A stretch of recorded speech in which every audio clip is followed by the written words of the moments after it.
Nilambur MLA ആയ PV. Anwar ഇനി യു.ഡി.എഫിലേക്ക് എത്തിക്കഴിഞ്ഞാലും അൻവറിന് നിലമ്പൂർ സീറ്റ് മത്സരിക്കാൻ നൽകിയേക്കില്ല എന്നാണ് നിലവിലെ സൂചന. നിലമ്പൂർ സീറ്റിന്റെ കാര്യത്തിൽ കോൺഗ്രസിൽ തർക്കങ്ങൾക്ക് സാധ്യത ഉള്ളത് പരിഗണിച്ചുകൊണ്ടാണ് ഇത്തരത്തിൽ ഒരു ആലോചന സജീവമാകുന്നത്. അൻവർ തന്നെ നിലമ്പൂർ സീറ്റിനായി താൻ ഡിമാൻഡ് വെക്കില്ല എന്ന് അറിയിച്ചിട്ടുമുണ്ട്. പകരം കെ.ടി. ജലീൽ വിജയിച്ച തവനൂരിൽ മത്സരിക്കാനാകും അൻവറിന്റെ ആലോചന എന്നാണ് സൂചന.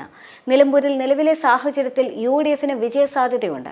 അതിനൊപ്പം തന്നെ അൻവറിനെ നിർത്തിക്കൊണ്ട് തവനൂർ പിടിച്ചെടുക്കുക എന്നതാകും യു.ഡി.എഫ് ഇനി പയറ്റാൻ പോകുന്ന തന്ത്രം. 2011 മുതൽ ഡോക്ടർ കെ.ടി. ജലീലാണ് തവനൂർ എം.എൽ.എ. ജലീലിലൂടെയാണ് ലീഗിന്റെ പി.കെ. കുഞ്ഞാലിക്കുട്ടിയെ തോൽപ്പിച്ചുകൊണ്ട് CPM ഇവിടെ വിജയം നേടിയത്. എന്നാൽ ഇനി തെരഞ്ഞെടുപ്പ് മത്സരത്തിനില്ല എന്ന് പ്രഖ്യാപിച്ച കെ.ടി. ജലീൽ തവനൂരിൽ മത്സരിക്കാൻ സാധ്യതയും കുറവാണ്. എങ്കിലും യു.ഡി.എഫിന് ഇപ്പോഴും തവനൂരിൽ ആധിപത്യമില്ല എന്നതും ശ്രദ്ധേയമാണ്. അതിനാൽ തന്നെ അൻവറിനെ രംഗത്തിറക്കിക്കൊണ്ട് ഈ സീറ്റ് പിടിച്ചെടുക്കാനാകും യു.ഡി.എഫ് ശ്രമിക്കുക. നേരത്തെ ലീഗ് ജനറൽ സെക്രട്ടറി പി.കെ. കുഞ്ഞാലിക്കുട്ടി വിജയിച്ചിരുന്ന സീറ്റാണ് തവനൂർ. എന്നാൽ അതേസമയം തന്നെ യു.ഡി.എഫ് പാളയത്തിൽ അൻവറിനെതിരെ കരുനീക്കങ്ങൾ ശക്തമായി തന്നെ നടക്കുന്നുണ്ട്. രാഷ്ട്രീയ മര്യാദ എന്താണെന്നറിയാത്ത പി.വി. അൻവറിനെ യു.ഡി.എഫിൽ എടുക്കുന്നതിനെതിരെ കോൺഗ്രസ് പ്രവർത്തകർ തന്നെ രംഗത്ത് വന്നിരിക്കുകയാണ്. യു.ഡി.എഫിൽ ചേക്കേറാൻ ഇറങ്ങിത്തിരിച്ച അൻവറിന്റെ മുൻകാല നിലപാടുകളെല്ലാം തന്നെ എണ്ണിപ്പറഞ്ഞുകൊണ്ടാണ് അവർ സമൂഹ മാധ്യമങ്ങളിൽ വിമർശനമായി ഇറങ്ങിയത്.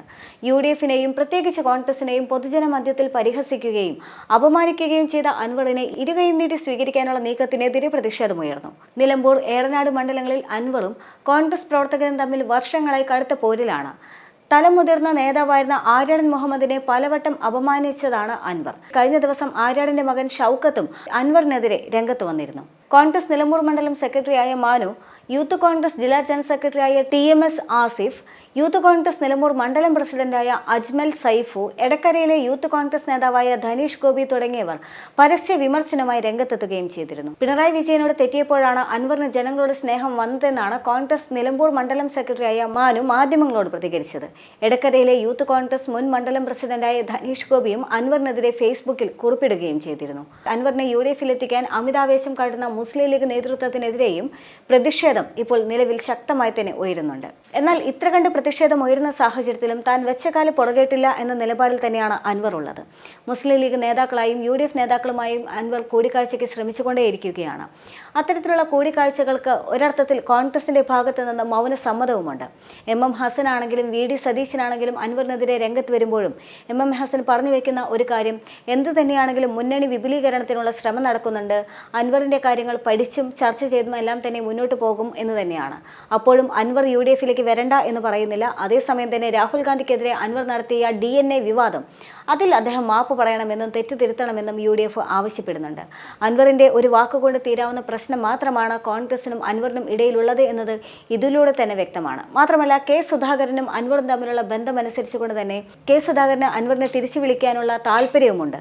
അത് സുധാകരൻ തന്നെ വ്യക്തമാക്കിയതുമാണ്. അൻവർ തിരിച്ച് കോൺഗ്രസിലേക്ക് വരികയാണെങ്കിൽ സ്വാഭാവികമായും സുധാകരനോട് ചേർന്ന് നിന്ന് പ്രവർത്തിക്കുമെന്ന ആത്മവിശ്വാസം സുധാകരനുണ്ട്. എന്നാൽ അതേസമയം തന്നെ VD സതീശനെതിരെ ശക്തമായ ആരോപണം ഉന്നയിച്ചതാണ് ഇപ്പോൾ VD സതീശന് ഇത്തരത്തിൽ പ്രതികൂലമായ നിലപാടെടുക്കാനുള്ള സാധ്യതയിലേക്ക് നീങ്ങിയത്.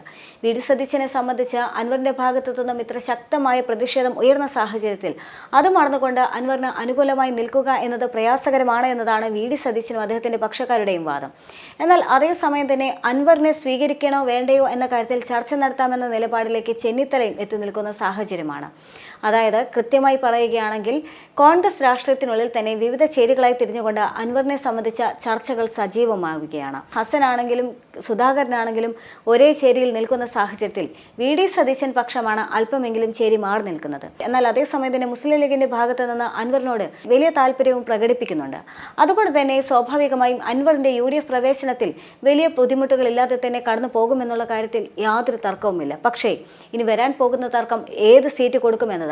അത്തരത്തിൽ അൻവറിന്റെ സീറ്റ് വിഭജനവുമായി ബന്ധപ്പെട്ടുകൊണ്ട് തന്നെയായിരിക്കും കോൺഗ്രസിനും ലീഗിനുമുള്ളിൽ ഒരു ആഭ്യന്തര കലഹത്തിലേക്ക് നീങ്ങാനുള്ള സാധ്യതയ്ക്ക് തുടക്കം കുറിക്കുക.